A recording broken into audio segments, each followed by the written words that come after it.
Iran में 12,000 लोगों की हत्या का दावा। ब्रेक करिए। ईरान में 12,000 लोगों की हत्या का दावा। ब्रेक करिए। यहां पर ईरान इंटरनेशनल का दावा, 2 दिन में हुआ नरसंहार।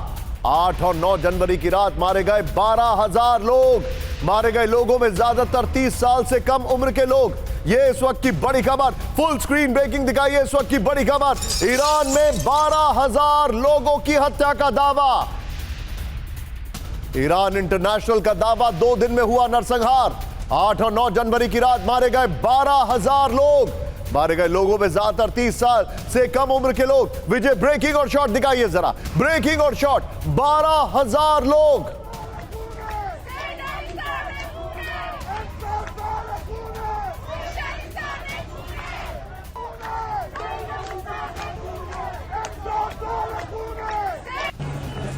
बारह 12,000 लोग मारे गए, ये जानकारी आ रही है। ये देखिए जरा, इस वक्त की बड़ी खबर। विजय, इसको 50-50 में दिखाइएगा। ये बहुत बड़ी खबर है, इसकी ग्रेविटी का अंदाजा लगाइए। आइए जरा इसके की ग्राफिक्स पर। आज की सबसे बड़ी खबर, ईरान के इतिहास में सबसे बड़ा नरसंहार अगर कहा जाए तो अतिशोक्ति नहीं होगी। 12,000 लोग रातों में, ईरान में 2 रातों में कम से कम 12,000 लोगों के मारे जाने की रिपोर्ट आ रही है। मरने वालों में ज्यादातर 30 साल के कम उम्र के युवा। विजय, इन शॉट्स को चेंज करते रहिए। यहां पर मौतें इस्लामिक रिवॉल्यूशनरी गार्ड्स और बेसिज की लाइव फायरिंग में हुई हैं। प्रदर्शनकारियों के खिलाफ पूर्ण रूप से संगठित कार्रवाई का दावा किया जा रहा है। अली खमेनी और सरकारी शीर्ष नेतृत्व के आदेश पर नरसंहार हुआ है। कई स्थानीय और राष्ट्रीय समाचार पत्र शुक्रवार से बंद हैं। सिर्फ IRIB के कुछ वेबसाइट चल रही हैं। ईरान इंटरनेशनल का यह दावा है। इस सब के बीच में अब प्रत्यक्ष किम प्रमाण, ध्यान से देखिए। ब्रेकिंग और शॉट, ईरान के 28 शहरों में खूनी संघर्ष जारी। ब्रेकिंग और शॉट, तेहरान में प्रदर्शनकारियों पर फायरिंग। दिखाइए जरा।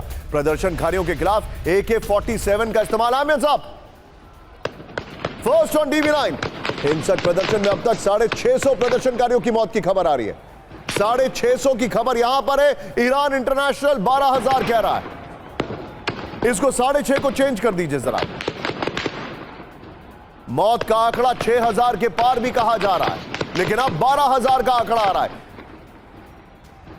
एक और बड़ी खबर मैं दिखा रहा हूं, ध्यान से देखिएगा। ईरान में प्रदर्शनकारियों पर खमेनी सरकार का कहर। ब्रेकिंग और शॉट, IRGC के सैनिकों की अंधाधुंध फायरिंग। देखिए जरा, विजुअल देखिए, विजुअल।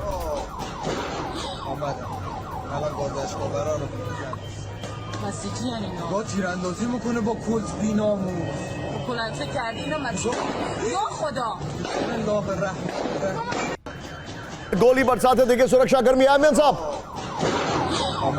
मैं चाहूंगा दोनों विजुअल दिखाइए। अब तक 10,000 से ज्यादा लोगों को हिरासत में लिया गया है। ये देखिए जरा। मैं चाहूंगा जरा तीनों ब्रेकिंग, तीनों शॉट दिखाइए। आज की सबसे बड़ी खबर है ये।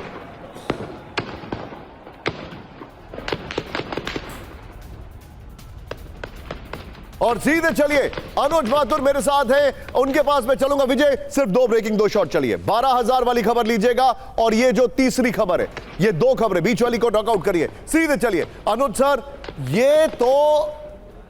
ये तो इंतहा हो गई है सर।